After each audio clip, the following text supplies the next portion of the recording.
Become self-employed and live a life as your own boss.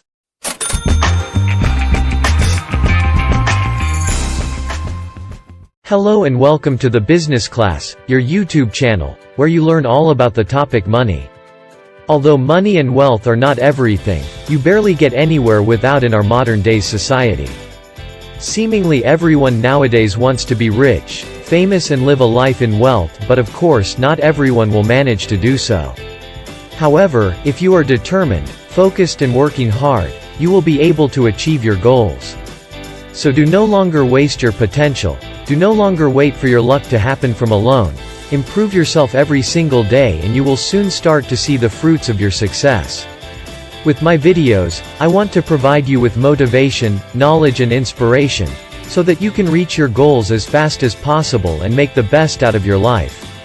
If you have general interest in content about topics like make money online, stocks, luxury and lifestyle, subscribe to the channel and press the bell button, to not miss a single video. Also write a comment with your suggestions and wishes, which content you would like to see more often. And now let's start.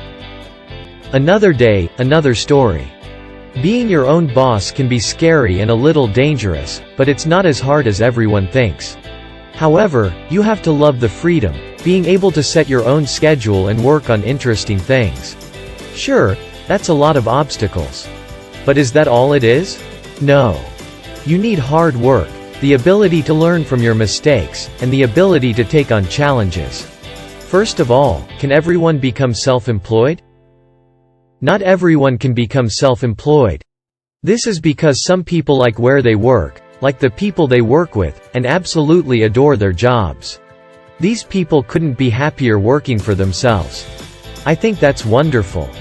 But I think there's a misconception that people who start businesses or work for themselves are born with an entrepreneurial spirit that regular office workers don't have.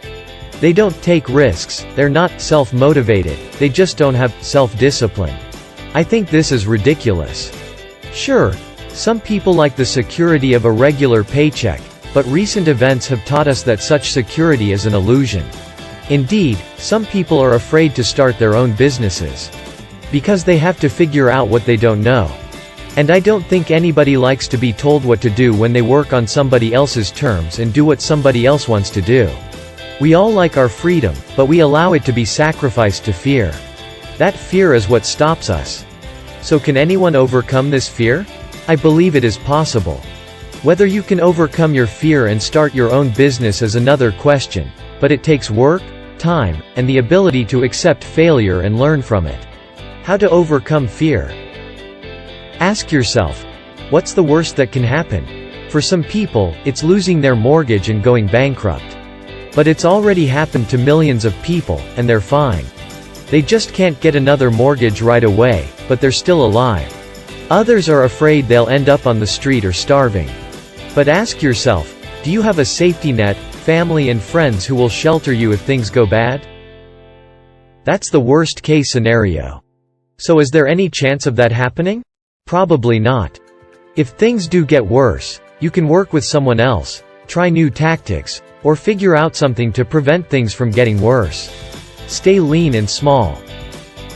Being lean, small, hungry, nimble, and flexible is a good thing.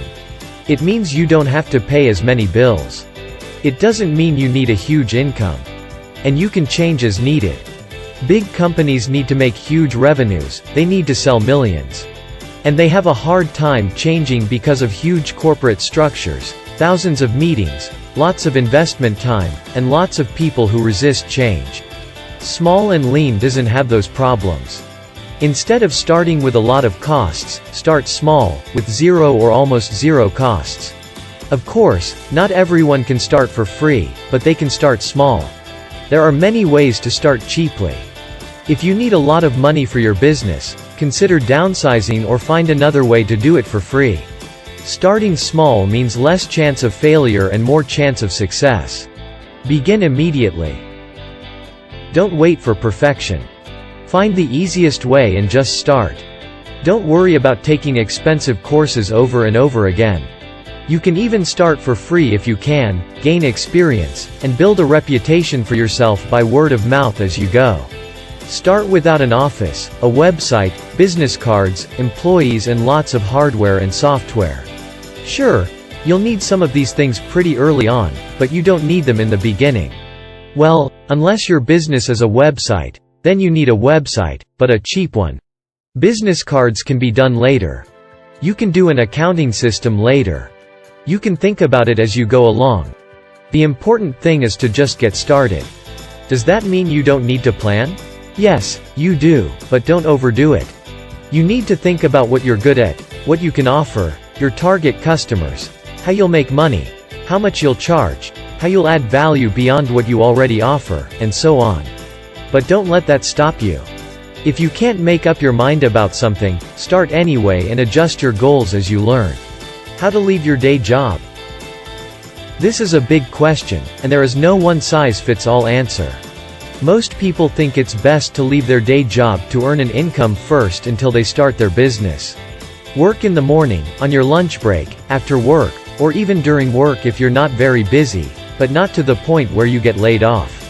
This is an effective way to raise startup capital. Spin up your business until you have a steady income and are ready to quit your day job. Some people prefer to quit their jobs right away, because it gives you a boost to get moving. Sure, it's scarier, but you can't find better motivation. This method works best for people who don't have a large family to feed, i.e. singles or couples without children. And even if you do have a family, you probably have enough savings to last at least 2 or 3 months while you spin out your business. Even if you quit your job, you can do freelancing or consulting to earn a regular income right away while your business is in its formative stages. What to do? First, choose something you like and are good at. If you like gardening, do something related to that. If you like writing, do something related to that. Ideally, you should have some experience or be willing to spend a lot of time learning. If you are already good at something and you love doing it, you have a great start. Next, you need to think about what you are offering and how it is different from what already exists. How can you meet people's needs in a new way? Who needs your service or product? How will you reach those people? Where are they now, in the real world or online? And what is the easiest way to reach them and provide them with your product or service? Simple means minimum work, minimum steps and complexity, easiest for the customer, minimum cost, minimum startup cost. And how quickly can you get started? What are the minimum requirements for a startup? For many, it means signing up for a free online account and posting some content. Others call the right people and meet with them to offer a service. They start with the basics and add the rest later. They can also get business cards later. The accounting and organization of the company can be developed later. Marketing and product refinement can be done later. A little hint for you: if the content of the video is important to you and you want to benefit from it in the future, you can easily save the video to your playlist or click on Watch Later, so that you can watch it again at any time you want. Or, if you don't watch this video as a logged-in member, just save the video as a bookmark in your browser, to always have easy access to it. Never stop learning, never stop failing. Failure is not the end of business. It is only the beginning. You have to make sure that failure doesn't stop you from succeeding. If your business doesn't take off, learn a lesson from it. Then go back and do it better another time. You may have to work to make a temporary living to try again, and that's okay. Failure is not a reason to get discouraged or quit. It's an opportunity to learn. Failure is a stepping stone to success. And if you are successful, don't be satisfied with that. We must always be learning and always improving. There should always be new challenges, new things to learn, new skills to learn and ways to grow. And one more thing: don't be afraid of hard work. You will have to work harder than ever before. Being self-employed is not about sipping margaritas while swinging in a hammock. But it can be when you want it to be. It means loving what you do, working hard to create something you can be proud of, not giving to someone else, but putting your heart and soul into it.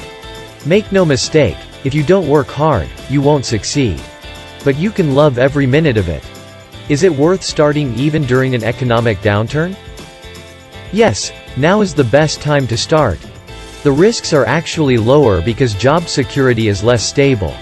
It's a time of lean times and a great idea to start a business. It's a time when others are leaving, so there's room for success. It is also the best time to start a business, the best time to spread the word, and the best time to spread a product or service as social media and media boom. While big companies may struggle in a bad economy, you are a small and thrifty company, which means you can adapt to the market much better because you don't have the fat that big companies have. You're less exposed to external, real-world problems like the financial market and the real estate market. What if everyone was self-employed? Would that be possible? I have no idea. In fact, I'm not advocating it. I'm saying it would be great for me, and I would recommend it to anyone who wants the freedom and opportunity to pursue their passions and dreams. And if they do, I don't guarantee success. But what if everyone was in business for themselves? Would that be terrible? I can imagine a world of small businesses and free agents where everyone is a free agent and everyone is a businessman. But you would be cooperating as a free agent, not as an employee. And that's a big difference. It's a world difference. Because they will cooperate as equals, because they want to do it, because they are interested in the project. Then the idea of motivating employees will disappear, and people will already be motivated. This, of course, is utopian, and there are all kinds of different problems in the real world. But even today there are all sorts of different problems, so it's not going to be anything new. I don't know if this is achievable or desirable. You have to find your own way. And if one day, you want to build up your own business or you have one already and want it to grow much bigger and faster, always have in mind that starting a successful business and earning money takes time. You need perseverance and a lot of stamina. It's like you growing a small plant right from the seed. You never know how fast it will grow, how tall it will get, and how many fruits you will be able to collect. It is the same with every business. Some work great, some flop, and some could become very successful. But people wait to often resign much too early. So follow my advices. Try out different methods, and sooner or later, you will find the one that suits you the most, that fits best to your skills and knowledge, and you will have a well-earning business. No matter if you want to make money online, by affiliate marketing, drop shipping, or even stocks, everything is possible. And even though growing a business and making money can sometimes be a lengthy and tedious issue, it's all worth it at the end. Just stay focused to your goals, work smart and hard, spend your time and resources effectively, be persistent, and sooner or later, you will have success. You will reach your goals and earn enough money to live the life you ever dreamed of. I hope this video was helpful for you and I was able to impart knowledge to you, give you new ideas, or simply inspire and motivate you to change your life in a positive way. If so, please leave a like and write me your opinion and content requests in the comments. If you have general interest in content about topics like make money online, stocks, luxury, and lifestyle, subscribe to the channel and press the bell button to not miss a single video. Thank you very much for your interest and especially for your time. And hopefully, we see us in the next business meeting.